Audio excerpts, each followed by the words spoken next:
বিসমিল্লাহির রহমানির রহিম। রহমান রহিম আল্লাহ তাআলার নামে। তাহা, হে নবী, আমি এ কোরআন এজন্য নাজিল করিনি যে তুমি এর দ্বারা কষ্ট পাবে। এ কোরআন তো হচ্ছে বরং কষ্ট থেকে মুক্তি পাওয়ার একটি উপায় ও নসিহত মাত্র সে ব্যক্তির জন্য যে আল্লাহ তাআলাকে ভয় করে। এ কিতাব তার কাছ থেকে অবতীর্ণ যিনি জমিন ও সমুচ্চ আকাশসমূহ সৃষ্টি করেছেন। দয়াময় আল্লাহ তাআলা মহান আরশে সমাসীন হলেন।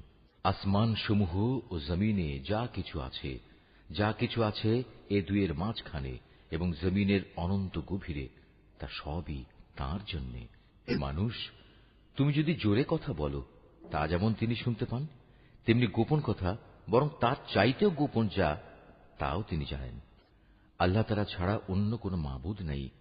যাবতীয় উত্তম নাম তাঁর জন্যই নিবেদিত।